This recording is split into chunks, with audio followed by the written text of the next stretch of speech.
अभी हम लोग पढ़ रहे हैं आईपीएस डिस्प्ले के बारे में।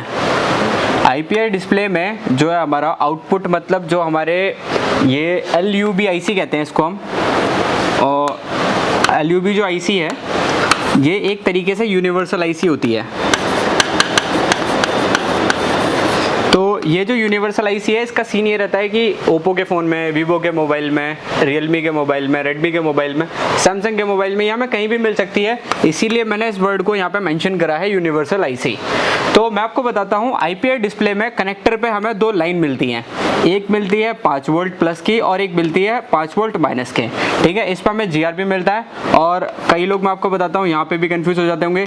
जहाँ पे जो माइनस के 5 वोल्ट है, अगर वो लोग जीआर चेक करेंगे तो यहाँ पे कभी कभी ओएल आ जाता है, तो वो अब बेचारे वो अपने बोरियो में देख लेते हैं कि यहाँ तो लाइन है और जीआर नहीं आ रहा, तो वो फिर इसी को उखाड़ते रहते हैं पूरे दिन रात, और उनका कभी भी बनता नहीं है।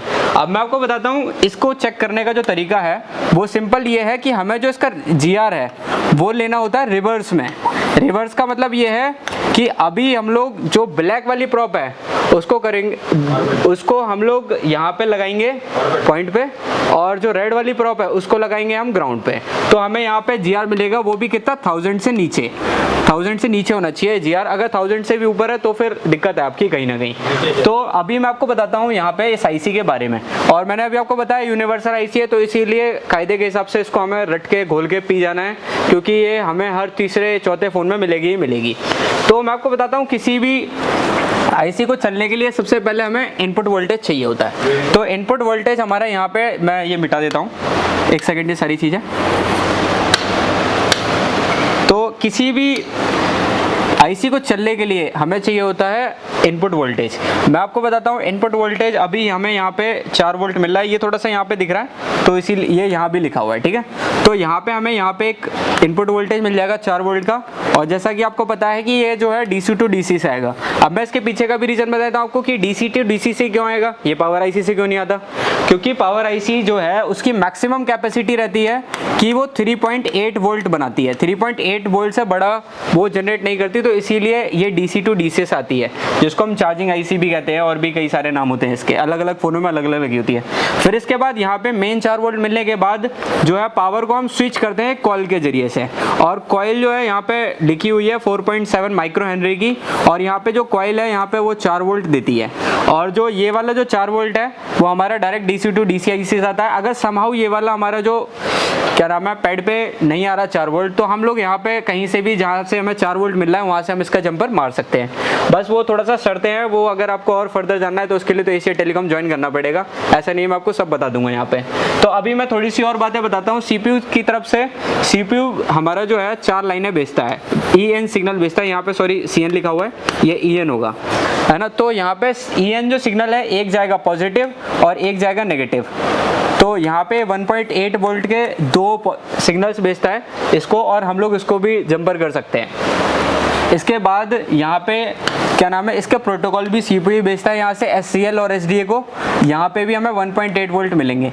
और अभी हमारे सर ने ऐसा बताया कि जो ये SCL और SDA है ये कभी कभी ऐसा होता है हमारी जो आईसी में ऑप्शनल होते हैं, मतलब अगर ये नहीं भी आ रहे हैं तो भी हमारी आईसी नहीं चल जाती है, और अगर नहीं चलती है तो फिर उस केस में हम देखेंगे। पहले तो अभी हम लोग इसको यहाँ पे अगर नहीं मिल रहा तो अभी हम यहाँ पे इसको छोड़ के आगे प्रोसेस करेंगे, और इसके बाद जब हमारा ये जो है सारा कंप्लीट हो जाएगा, अब मैं आपको बता देता हूँ किसी भी आईसी का एक आउटसाइड पॉइंट होता है, ठीक है।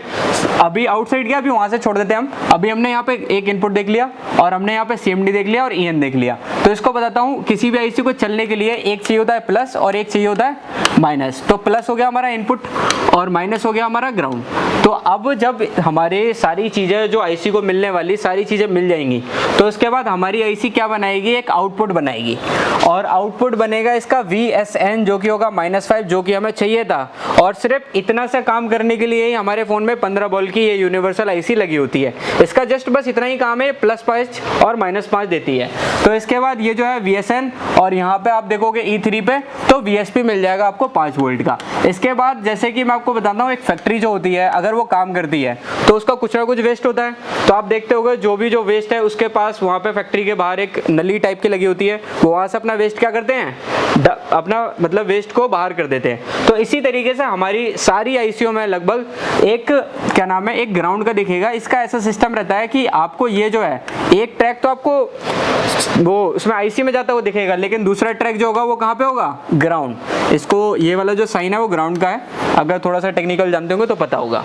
तो यही आईसी है, जस्ट मैं इसको एक्सप्लेन करने के लिए आया हूँ। और अगर इससे भी बेटर अगर आपको नॉलेज चाहिए इस आईसी में, अगर कोई भी फोन में अगर एलयूबी आईसी है, एलयूबी आईसी नहीं 15 वोल्ट की आईसी है सिर्फ बस, तो हम सारे में ये लगा सकते हैं। और अब ये जो है एशिया टेलीकॉम में आपको बताया जाएगा कि आप ये 15 वोल्ट की आईसी कैसे लगा सकते हैं। इसके बाद मैं आपको बताता हूँ, कभी कभी ऐसा होता है कि ये आईसी नहीं है तो इसकी जगह PML होगा हमारा, और उसके बाद अगर होगा तो PMI होगा, और अगर MT का हमारा हैंडसेट है तो MT63 में P वाली हमारी आईसी होगी।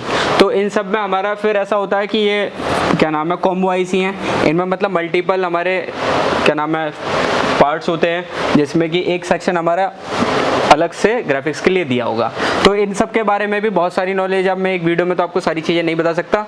तो यहाँ पे अगर आप आओगे तो जो भी फीस है आपको ऐसा लगेगा हाँ एक बार देते हुए कि बहुत ज़्यादा है, लेकिन जब आप यहाँ से, मैं गारंटी दे सकता हूँ इस चीज़ की, जिस दिन आपको यहाँ से तीसरा दिन हो जाएगा उस दिन आप कह दोगे कि हाँ मैंने जो पैसे हैं वो तीसरे चौथे दिन ही वसूल हो चुके हैं। ठीक है, थैंक यू। और मैं आपको कहूँगा जल्दी से जल्दी आप एशिया टेलीकॉम ज्वाइन कीजिए, और एशिया टेलीकॉम के लिए जोरदार तालियां।